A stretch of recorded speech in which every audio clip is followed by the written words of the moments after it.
ಕಾಂಗ್ರೆಸ್ನಲ್ಲಿ ಮತ್ತೆ ಧಮಕಿ ರಾಜಕೀಯ ಶುರುವಾಗಿದೆ. ಲೋಕಸಭಾ ಚುನಾವಣೆಗೆ ನಮ್ಗೆ ಓಟ್ ಹಾಕಿದ್ರೆ ಮಾತ್ರ ಕೆಲಸ ಮಾಡ್ತೀವಿ, ನಮ್ಗೆ ಓಟ್ ಹಾಕಿದ್ರೆ ಮಾತ್ರ ಅಭಿವೃದ್ಧಿ ಮಾಡ್ತೀವಿ ಅಂತ ಮಂಡ್ಯದಲ್ಲಿ ಕಾಂಗ್ರೆಸ್ ನಾಯಕ ಚಲುವರಾಯಸ್ವಾಮಿ ಈ ವಿಚಾರವನ್ನ ಹೇಳಿದ್ದಾರೆ.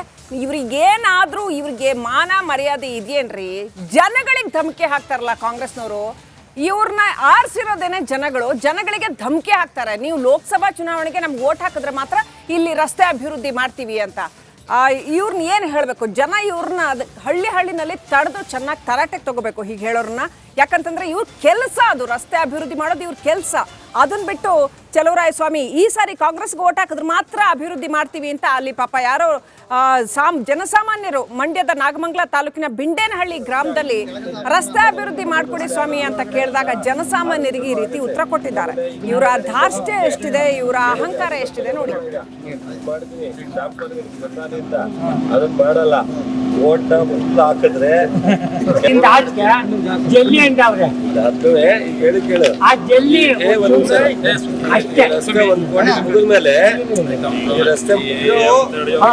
ರಸ್ತೆ ಮುಗಿದ್ಮೇಲೆ ಮತ್ತೆ 5 ಕೋಟಿ ಸ್ಯಾಂಕ್ಷನ್ ಆಗ್ತದೆ. ಅದು ನರಕಗಂಟು ಹೋಗಿ ಅಲ್ಲಿ ಗಡಿಗೆ ಕೊಬ್ಬರು ಎಣ್ಣೆ ಕೊಬ್ಬರು 5 ಗಂಟು ರಸ್ತೆ ಆಗುತ್ತೆ. ಅದು ರಸ್ತೆ ಆಗುತ್ತೆ, ಆ ರಸ್ತೆನೂ ಆಗುತ್ತೆ. ಆಮೇಲೆ ಈ ನಡಿಯಿಂದ ಮುಂದೆ ಕೇಳಿಲ್ಲ, ಅದನ್ನ ಪೂಜೆ ಮಾಡಿದೀನಿ ಅಂತ. ಅದನ್ನ ಮಾಡಲ್ಲ, ಓಟ ಹಾಕಿದ್ರೆ ಕೆಲಸ. ನೆಕ್ಸ್ಟ್ ಅಪ್ಡೇಟ್ ಪಡ್ಕೊಳ್ಳೋಣ. ನಮ್ಮ ಪ್ರತಿನಿಧಿ ಆನಂದ್ ನೇರ ಸಂಪರ್ಕದಲ್ಲಿದ್ದಾರೆ. ಆನಂದ್, ಪ್ರಜಾಪ್ರಭುತ್ವದಲ್ಲಿ ಮತದಾರ ಪ್ರಭು, ಇವರು ಮತದಾರರ ಸರ್ವೆಂಟ್ಸ್, ಇವರು ಮತದಾರರಿಗೆ ಕೆಲಸ ಮಾಡ್ಕೊಡಕ್ಕಿರೋ ಅಂಥವ್ರು ಇವರು. ಇದರ ಅರಿವೇ ಇಲ್ದಿರೋ ಹಾಗೆ ಏನು ಅಹಂಕಾರ ಇವ್ರುಗಳದ್ದು. ನೀವು ಓಟ್ ಹಾಕಿದ್ರೆ ಮಾತ್ರ ನಾನು ರಸ್ತೆ ಅಂದ್ರೆ, ಇವ್ರಿಗೆ ಓಟ್ ಹಾಕದೇ ಇರೋ ಜನಗಳಿರೋ ಭಾಗದಲ್ಲಿ ಇವರು ಆಯ್ಕೆ ಆಗಿ ಬಂದ್ರೆ ಕಾಂಗ್ರೆಸ್ನವರು ಕೆಲಸನೇ ಮಾಡಲ್ವಂತ ಏನ್ ಹೇಳಿದ್ದಾರೆ ಚಲುವರಾಯಸ್ವಾಮಿ?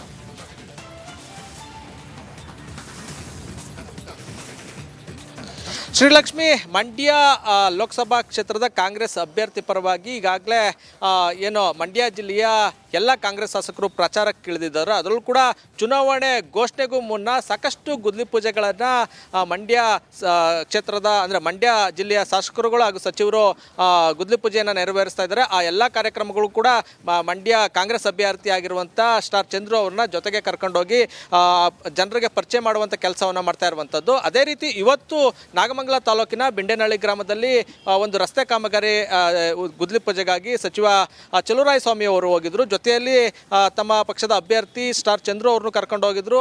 ಗುದ್ಲಿ ಪೂಜೆ ಆದ ಬಳಿಕ ಮತ್ತೊಂದು ರಸ್ತೆಯನ್ನ ಮಾಡಿಕೊಡುವಂತೆ, ಯಾಕೆಂದ್ರೆ ಸಾಕಷ್ಟು ಅಲ್ಲಿ ಸಮಸ್ಯೆ ಆಗ್ತಾ ಇತ್ತು. ಹಾಗಾಗಿ ಆ ಗ್ರಾಮಸ್ಥರೊಬ್ಬರು ಕೇಳ್ತಿಗೋತಾರೆ, ಅಲ್ಲೂ ಕೂಡ ಸಾಕಷ್ಟು ಸಮಸ್ಯೆ ಆಗ್ತಾ ಇದೆ, ನಮ್ಗೆ ಓಡಾಡೋಕ್ಕೆ ಹಿಂಸೆ ಆಗ್ತಾ ಇದೆ, ಹಾಗಾಗಿ ಆ ರಸ್ತೆಯನ್ನು ಅಭಿವೃದ್ಧಿ ಮಾಡಿಕೊಡಿ ಅಂತ ಕೇಳ್ಕೊಳ್ತಾರೆ. ಆ ಸಂದರ್ಭದಲ್ಲಿ ಏನು ಚಲುವರಾಯಸ್ವಾಮಿ ಅವರು ನಮ್ಮ ಪಕ್ಷದ ಅಭ್ಯರ್ಥಿಗೆ ಓಟ್ ಹಾಕಿ ಮತ ಹಾಕಿ ಗೆಲ್ಲಿಸಿ ಆಗ ಕೆಲಸವನ್ನು ಮಾಡ್ತೀವಿ, ಇಲ್ಲಾಂದರೆ ಇಲ್ಲ ಅಂತ ಹೇಳಿದ್ದಾರೆ. ಇದು ಒಂದು ರೀತಿ ಬ್ಲ್ಯಾಕ್ ಮೇಲ್ ತಂತ್ರ ಅಂತಲೇ ಹೇಳ್ಬೋದು. ಈ ರೀತಿ ಮತದಾರರಿಗೆ ಬ್ಲ್ಯಾಕ್ ಮೇಲ್ ಮಾಡೋದಕ್ಕೆ ಮುಂದಾಗಿದ್ದಾರೆ ಅನ್ನೋ ಒಂದು ಚರ್ಚೆ ಶುರುವಾಗಿರುವಂಥದ್ದು. ಇದು ಸಾರ್ವಜನಿಕ ವಲಯದಲ್ಲೂ ಕೂಡ ಸಾಕಷ್ಟು ಚರ್ಚೆ ಆಗ್ತಾ ಇರುವಂಥದ್ದು. ನೀವು ಹೇಳ್ದಂಗೆ ಏನು ಚುನಾವಣೆಯಲ್ಲಿ ಗೆದ್ದಂಥವರು ಸಾರ್ವಜನಿಕರ ಸರ್ವೆಂಟ್, ಅವರ ಕೆಲಸವನ್ನು ಮಾಡೋದಕ್ಕೆ ಇರುವಂಥದ್ದು. ಆದರೆ ಈ ರೀತಿ ಬ್ಲ್ಯಾಕ್ ಮೇಲ್ ಮಾಡೋದು ಎಷ್ಟು ಸರಿ ಅನ್ನೋ ಒಂದು ಚರ್ಚೆ ಕೂಡ ಸಾರ್ವಜನಿಕ ವಲಯದಲ್ಲಿ ಚರ್ಚೆ ಆಗ್ತಾ ಇದೆ. Shrilakshmi, thank you Anand ಡೀಟೇಲ್ಸ್ಗಾಗಿ.